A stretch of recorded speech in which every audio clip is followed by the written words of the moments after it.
Hey everybody, thank you so much for tuning in to another episode of Track by Track.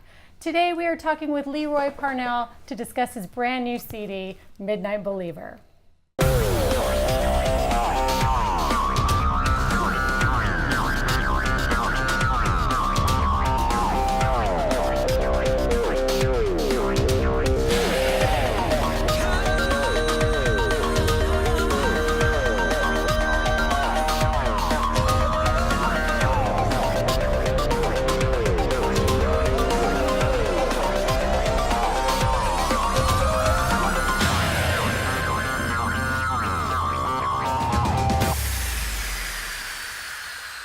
Thank you so much, Leroy, for letting us come into your home to film this today. I appreciate it. You're so welcome. Glad to have you. Thank you. So let's talk about the creative process on your album. What was the entire experience like for you creating this album? Well, Greg Barnhill, a dear friend of mine who is a great songwriter, had stopped by. I had an office down on 17th Avenue and at the time. And Greg came by, asked me one day, he says, why aren't you making records right now? And I didn't really have a very good answer for him. I said, you know, I'm not really sure.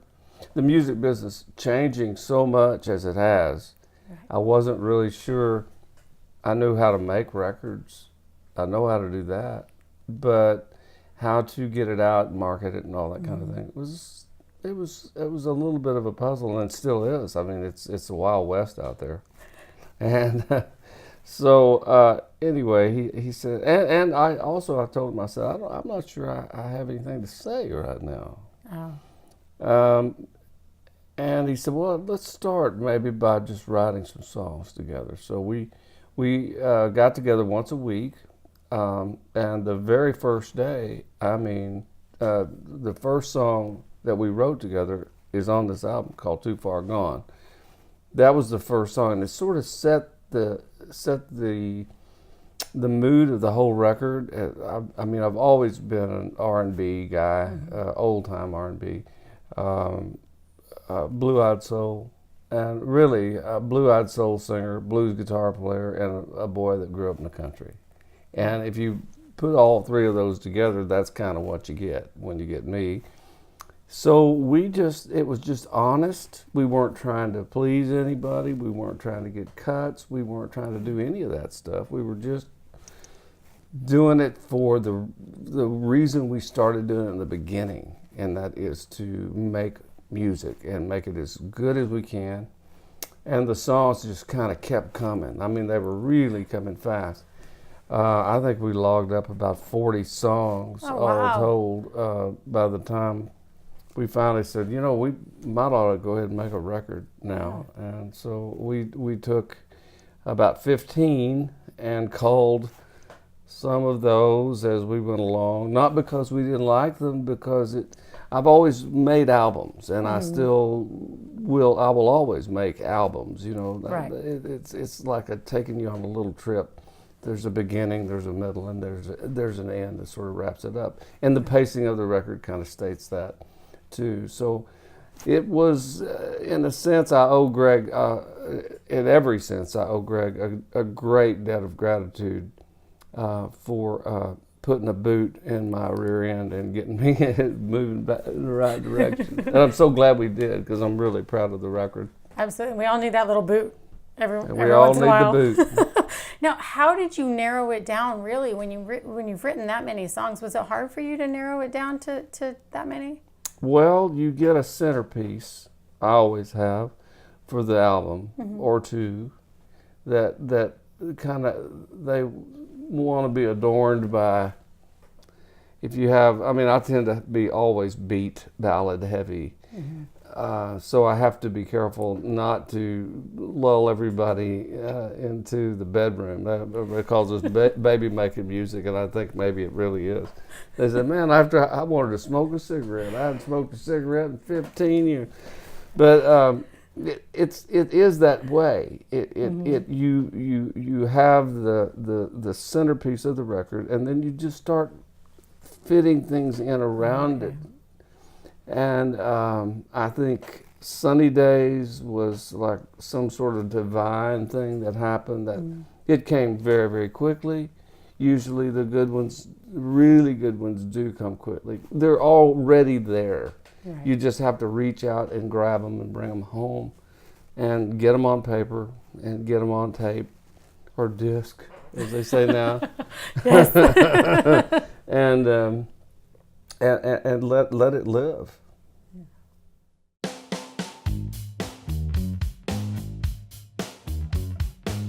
Okay, so let's talk about the first track, Hours in Between. What was that song about? Well, living in the night the way we do, us nocturnal animals that run up and down the highway playing guitar for people. It's sort of a ridiculous way to make a living, I guess, but I didn't really have much choice in it. Merle Haggard told me one time, he said, you know, Leroy, some of us were born to carry the burden of the music, and you're one of us. Oh. And I took that to heart because it's not an easy way to make a living. Hours in Between is about that. It's about while the other world is sleeping, and they're chasing down their dreams. I'll be living out mine in the hours in between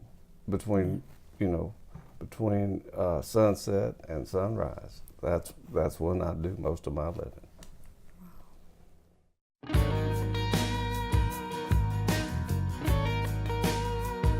Okay, title track, Midnight Believer. I love the title, number one. I think it's great. But what was this song for you? What was its meaning for you?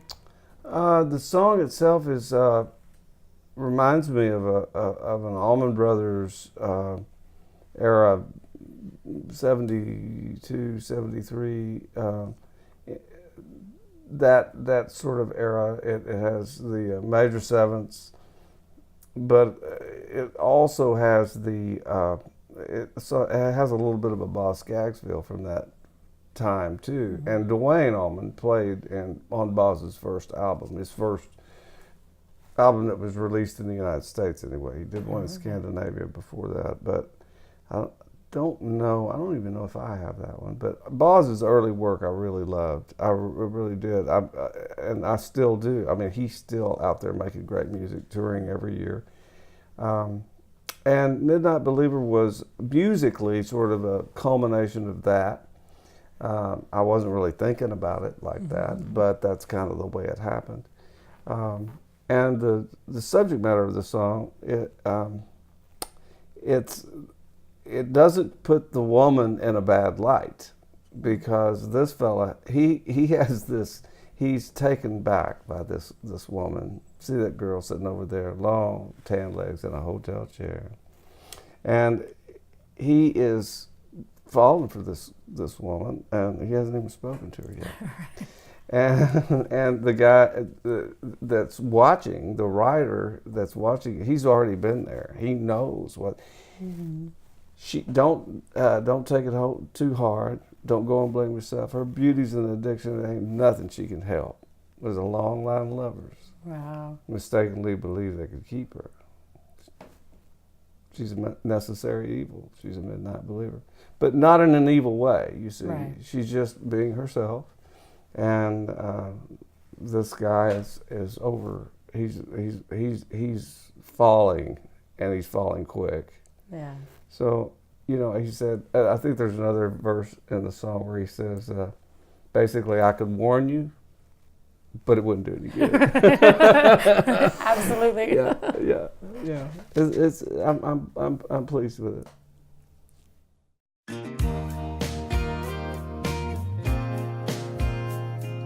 Okay, the next one's my favorite. It's the third track. What is it? Pontchartrain. Oh, Pontchartrain. Yeah. Well, Pontchartrain is a lake that separates the mainland from New Orleans. And the bridge that goes across is a very long bridge. And Pontchartrain is it's not a deep lake, but the Mississippi River feeds right off of it, and probably into it. I'd have to look at my maps, but it's when you cross that river, And when you cross that lake and you're going into New Orleans, the whole world changes. Yeah. I mean, it's a place like no other place I've ever been. It was interesting. I think it was Samuel Clemens, aka Mark Twain, who said there are only 4 unique cities in America: New Orleans, New York, San Francisco, and San Antonio. Any place else, you can kind of don't know where you are if you just got dumped down in it. But man, when you're in New Orleans, you know you are in New Orleans. It smells like New Orleans. It tastes like New Orleans. The vibe and the people, it's only one place you could be, New Orleans. So that is a typical song to me. I mean, I can just see this couple, and they're so in love, and they're going across the river, and he hopes that moment never ends. And it's really another point that's probably worth talking about is that Greg Parnell, my co-writer on all songs on this, was born and raised in New Orleans. And I was born and raised in Texas. But New Orleans was our go-to place when we wanted to get in really bad trouble. If we didn't have to go too far to get in really bad trouble, like Rodney Crowell said, leaving Louisiana in a broad daylight. Right. So it's a love song, and it's a summer song, and I can just see the hair and the flying, and just I'm a romantic. I can't help it. And that's why I love that song. And lyrically, I mean, when you're listening to it, you just imagine everything, like you were just saying. You just imagine every single part of that song. And yeah, I'm the hopeless romantic. I loved it. Good. My favorite. Well, good. I'm glad. It feels good, doesn't it? It feels like a summertime song. It does.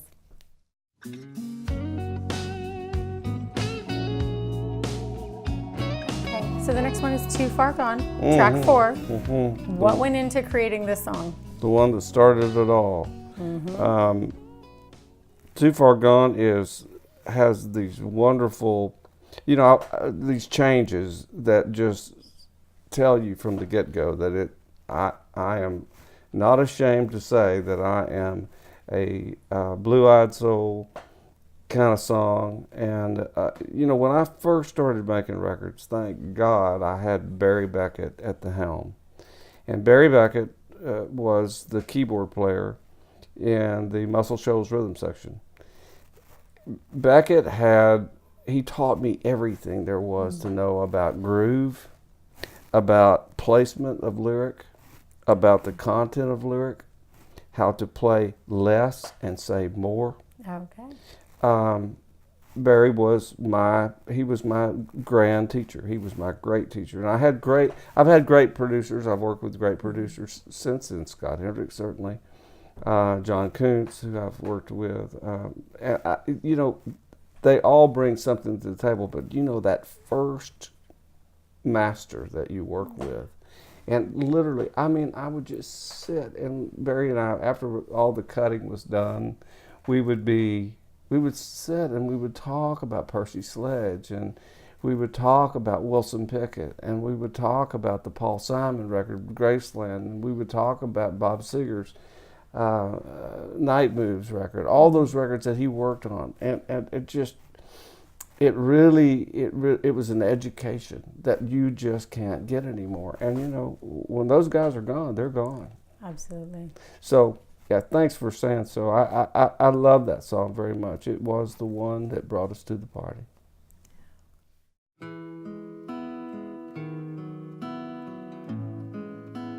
Track 5, Sunny Days, and you've got some special guests on this one. I do. The Fairfield Four have been around, and I don't know exactly how long, but since the early 20s for sure. And of course, the members have changed as people have passed on. But I love black gospel music. I love it. I mean, just nothing gets me going like that. And we did a record together called John the Revelator back in about 99, something like that. I'm thinking maybe it could have been 2004. I don't know. Somewhere in there. People ask me, said, "They have kids?" Yeah. How old are they? They're little. You know, I don't know. But we sang together on John the Revelator, which is an old Son House song. And the only way I could find it is I had a YouTube video of Son slapping his hands. You know, he was a preacher half the time, and he sang in honky tonks the other half the time. You know, it's really the same thing. You're just getting the message across in a different building. Yeah. Yes. But it was who's that riding? John the Revelator, tell me who's that riding? John the Revelator, tell me who's that riding? John the Revelator wrote the book of the seven seals. And these guys came in, and it sounded like God was in a room with you. Well, when we did Sunny Days, which is a very special song, as I was telling you earlier, that song came very quickly. And oftentimes, that's the way it is with the really good ones, that they're just kind of waiting. They're just waiting for you to reach out there and do the work to bring them in. And it seemed like that song was just, and it still does, it's a very special song. It really, as a matter of fact, when I was doing the vocal on it, I couldn't get through it. I mean, and why? I cry at card tricks, so it's not unusual for me to cry when I'm singing. But with that one, I was just choking down, and I had an engineer that was working with me that was from Canada, and he was about 25 years old, and he thought there was something wrong, because you can't see when we're cutting here, because I'm singing vocals in my son's bedroom. And he can't see me, and I keep stopping. And he said, "Is everything all right, man? And are you okay?" And I said, "Yeah, just give me a minute. Just give me a minute." And you have to get out of it just a little bit, because you don't know. With that song, it can be, sometimes I'll be thinking about my mother, or I'll be thinking about my son, or my daughter, or my other son. I'll be thinking about something that's close to my heart. And it transcends. It might be. I don't know yet. We'll have to see what time holds for us on that one. But it might be the first evergreen song I've ever written. Quite possibly. Wow.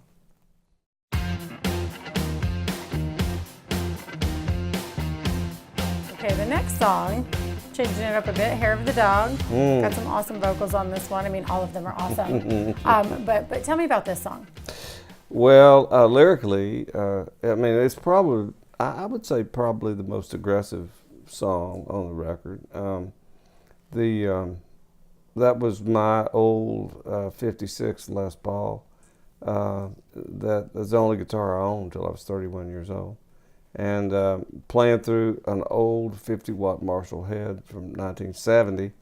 And it was, being from the part of Texas that I'm from, Fort Worth was the nearest cultural center that we had. And Freddie King lived in Dallas. And everybody, and I mean everybody, in the Fort Worth, Dallas area was really affected by the fact that Freddie King was there. We could see him. I snuck into countless clubs to see him play.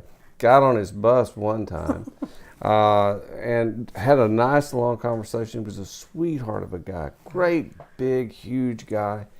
But he had this way of playing and this tone that would just rip your face off. It was frightening, actually. And when we cut the track on Hair of the Dog, that is the solo that I played. That I started to, there's a lot of mistakes in that thing, if you want to call them mistakes. But Freddie would have left them. I started to fix some things. I said, well, let me go back and fix. No, guys in the control room says, you can do it if you want to, but I'm not punching you in. I don't want to have anything to do with messing that up. And and we learn how to, especially in Nashville, and I think probably everywhere by now, perfect ain't perfect. Right. And so we let the hair fly on that one, as they say. The tune, is basically, first time you have it, forms a habit. Next thing you know, you just can't leave it alone. Hurt you right down to the bone. She's found your weakness, a shallow deepness. You fell to pieces the moment she whispered your name. Now you can't get her out of your veins. And it's just, I'd give it all just to have a little hair of the dog. Of course, that's an old saying. When people would have a hangover, they would get up and say, man, I feel terrible. And an older guy would be there and he would say, well, you know what you need, don't you?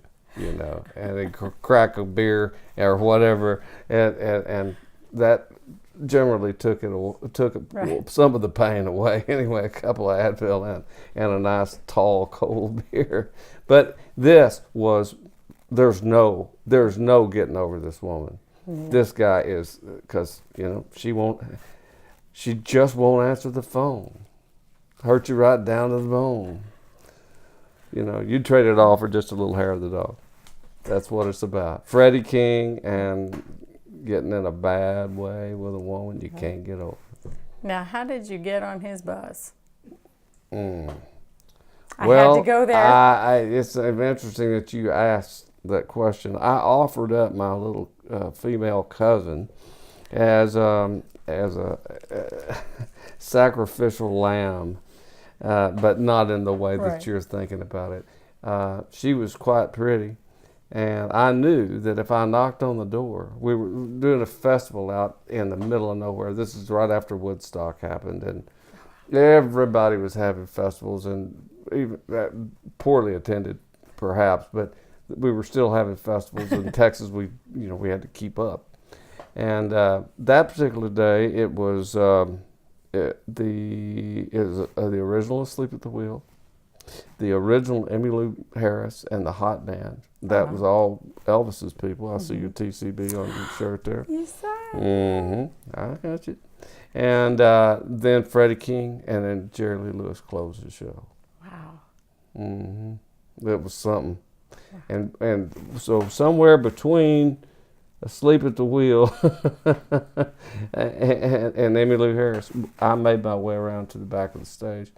And there it was, this old Flex 4104 bus, no air conditioning. It's 100 degrees in Texas, and there are like 9 black men, all on that little. Those were little buses, Right.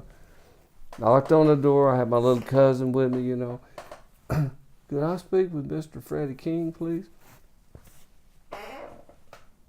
All right, come on up, And he was just really sweet to me. He was a very gentle, kind person. As a matter of fact, I hired some of the guys away after he died. Wow, that's a great story. Thank you for sharing. Sure.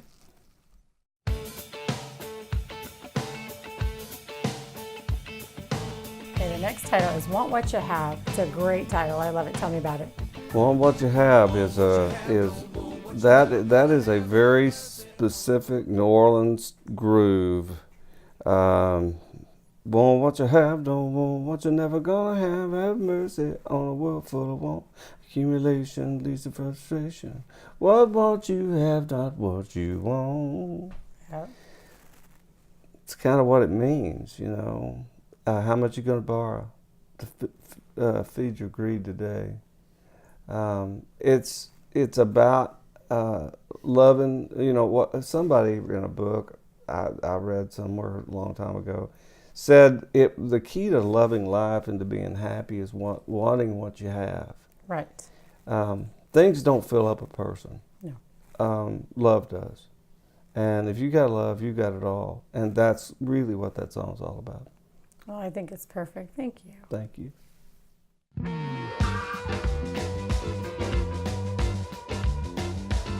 Okay, song 8, Going Uptown. What's this song about? Oh man, well, in New Orleans, again, we find ourselves in New Orleans on this. This has a very second line, what they call a second line.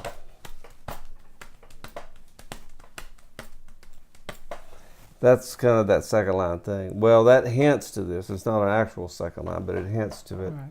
And it's baby's putting makeup on, done bought a brand new dress. Said she's tired of always putting up with all this mess. She's finally come around. Hey now, tonight that little girl is going uptown. Gosh, if I can remember. Anyway, uptown New Orleans is a whole different bag than downtown New Orleans. As you go north on Canal, then you get into some of the neighborhoods. Not the tourist stuff, but the neighborhoods. Mm-hmm. And matter of fact, my favorite restaurant in New Orleans is Bandinga's, which is right there on Canal, Upper Canal. It's where all the locals eat. Mm-hmm. You're not going to find any, you're not. It's nobody's going to be in there with Mardi Gras beads on. They're in there to eat dinner. Right. And so the whole idea is that she has had it with this. I think of Blanche Dubois when I think of this. You knew who Blanche Dubois was, okay? Yeah. And Streetcar Named Desire, for you folks who do not know who Blanche Dubois was, she Vivian Leigh played the part of Blanche, and she goes to she's been completely, she's lost everything. The plantation that she and her sister that she goes to be with, Stella, that's where all that comes from. And that's Marlon Brando down there, and yelling at his wife. And it gets sticky in more ways than one in New Orleans. It can sure get sticky.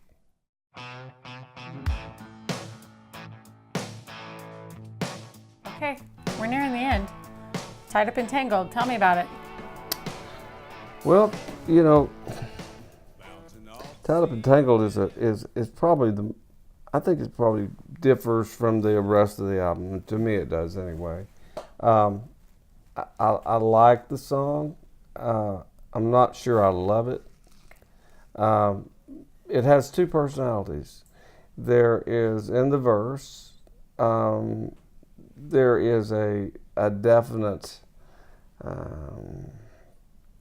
Leon Russell, Shelter People era, again, 70s, early 70s.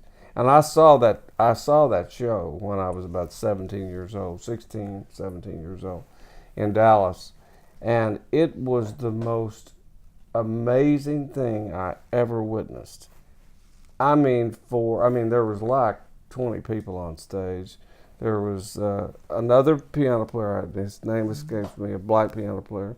The pianos were dovetailed like this. Oh, wow. The original, all the Shelter People, Don Preston, Carl Radel. Actually, Carl had died, I think. He was not on there. There was the other keyboard player was playing bass with his left hand on Old Roads, as I recall. And I don't know if you remember the song Sweet Emily. Mm-hmm. Well, Emily was there, and she came out with a rolling pin, and she rolled out some dough during the song when Sweet Emily was playing. And then there was a horn section. There was the black choir, and it was going to church for 3 hours. And the music never stopped. The very first song on it was, I bet you didn't think and do how to rock and roll. But he's playing guitar. All white hair, white suit, standing on top of a white piano. That's how the show started, and It went up from there. And it was just like, okay, now this is a whole other religion I got going on here now. And the music, like I said, it never stopped. Leon was preaching that between every song. Whoa, y'all want to hear you. Whoa, y'all want to hear. I'm talking about one time. I'm talking about, it was like that. Wow. And it was a spiritual awakening. It truly was. Yeah. So I've had a soft spot. Of course, we lost Leon this year, and I went to Tulsa to go to the funeral. I didn't want to go here. I wanted to go to Tulsa. I wanted to go where he would be buried and where his friends were that he grew up with. And that song really was born out of my love for Leon. And then, of course, when it goes to the chorus, it goes full into Rolling Stones, which to me makes perfect sense. But, I'm an oddball. I know I am. Evidently I am. I'm told.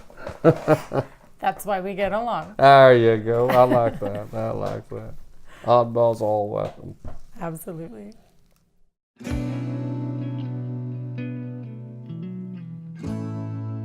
Okay, we made it. We're at the end. Some time ago. There you go. Gosh. Goes so fast. People come and go so quickly around here. Maybe that's from, don't you? Wizard of Oz. Yeah, this might be my personal favorite song on the album. And we saved it to the end. There was no editing on it at all. Really, there wasn't any editing on the whole album, but the fades might come a little sooner, just so every song wasn't 7.5 minutes. I'm told. But we're not really out to try to get on radio per se, because radio's changed so much. I mean, who knows? Right. Just go do your best work. And so when the slide solo is a very slow build at the end. And that's the old Strat that I was playing a Strat on that. I tried my Les Pauls, and it wasn't fitting into the track right. And so I reached and grabbed the old Strat that I played on Sending Me Angels for Delbert, and played on Trisha's album Thinking About You, and 2 or 3 others. That guitar has been, it was not a cheap guitar, but it wasn't a high dollar guitar, but man, does it sing. Mm-hmm. So as we go out, you knew me when I was running, always looking for something new. See, the more I try to find it, the more that I lose. 'Cause that's what fools do. Anyway, run to the chorus. But that was some time ago, and I didn't know the power of a true love and a woman like you. He's got what he's always wanted, and he's had it all along. It's just the way he was looking at it was all wrong.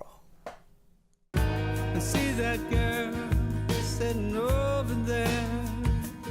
Okay, now usually when I end these programs, I talk about a most memorable moment. But when you were practicing earlier, when you're sound checking, I saw your guitar strap, and I thought, wow, that's a really interesting guitar strap, and I really want to know about it, and I know there's got to be a story there.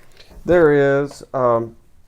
This guitar strap was, I will tell you, I've got straps back there that were made by the Texas prisoners and that were lifers down in Huntsville. They do incredible work, leather work, wow, and jewelry work, beautiful stuff. Something about this one calls my name, and I wear it every night. There's a wonderful artist from my part of Texas named Bill Worrell, Worrell, and Bill. It took Bill a long time to figure out where in this world he was supposed to shine. And as I remember the story, he was doing, he had done many things in his life. But he was down, and he was a Boy Scout, what would you call it? A den master or whatever that would be. Yes. Mm-hmm. And he had been poking around these caves in and around the Trans-Pecos area, which Big Bend, and all that area. And he comes across these pictographs on these walls that had been there for eons. Right. And he sees it, and it strikes a chord with him, and his work begins. And now today he has, right there at the mouth of Canyon Road in Santa Fe, New Mexico, he has, Bill Worrell's got his very own art gallery right there. His paintings are gorgeous. His statues, I mean, there's a statue here. Now these are a little bunged up and broken off and such, as the Velveteen Rabbit would be, you know, a lot of love and a lot of miles over the years. But these are his that it was all inspired by the pictographs that he saw in those caves. Boy, I would mess up. This looks a little bit like the Shaman of Excellence, but these are shamans. These were little icons of, is that the right word that I'm trying to find here, of the things that he saw, and really of spiritual leaders, I should say. That really is. It's not.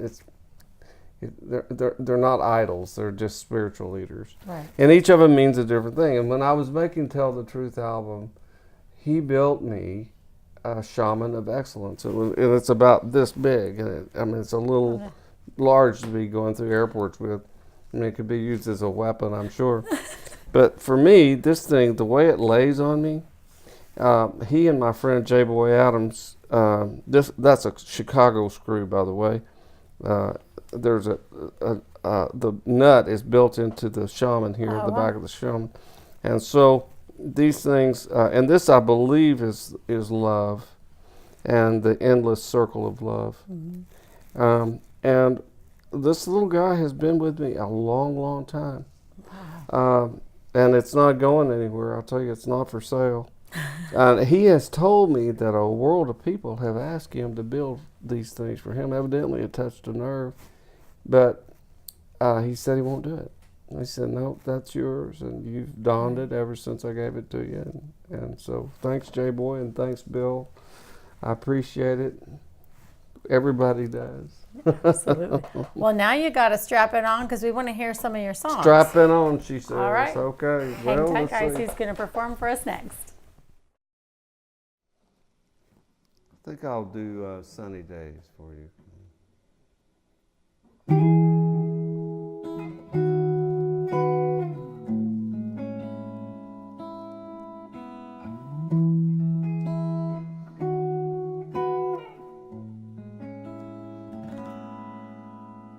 Sunny days and stormy days. Up to now, that's what my life has been. And broken hearts and brand new starts. But I'm thankful that I lived to see it all. When I heard my name, I answered the call. No matter how distant it was, I answered the call.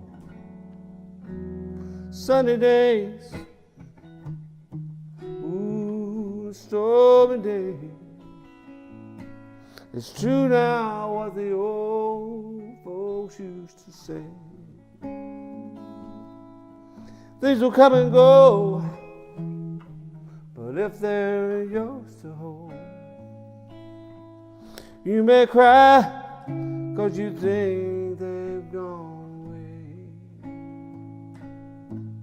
But they'll find you on summer sunny days.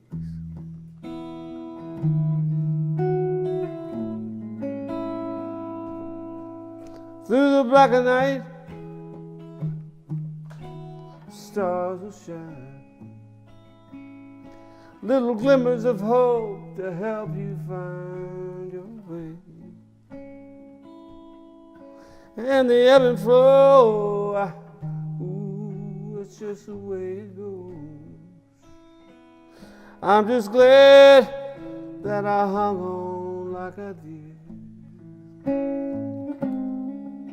that the good Lord gave me another chance to live, another chance, so I could have more sunny days.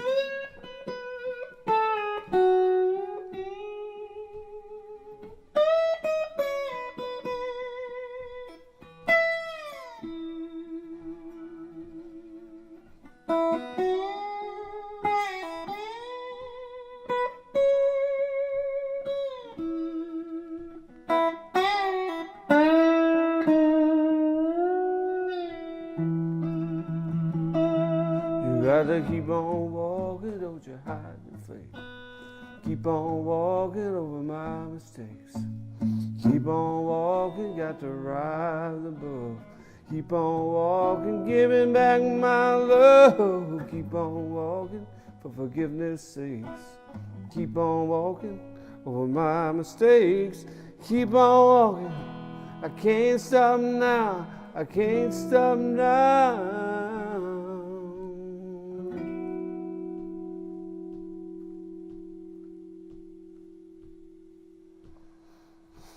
And sunny day and stormy day. Up to now, that's what my life has been. And I've come to see that it was meant to be. I'm just glad I lived long enough to know that the rainy days, they make the flowers grow. And that's all right with me, 'cause there's gonna be sunny days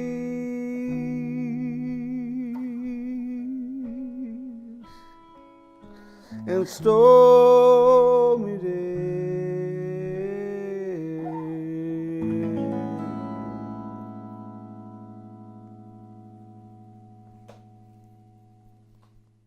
Thanks everyone for tuning in to another episode of Track by Track featuring Leroy Parnell.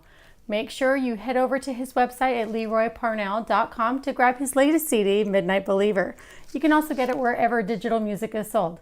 Until next time, guys, we'll see you soon.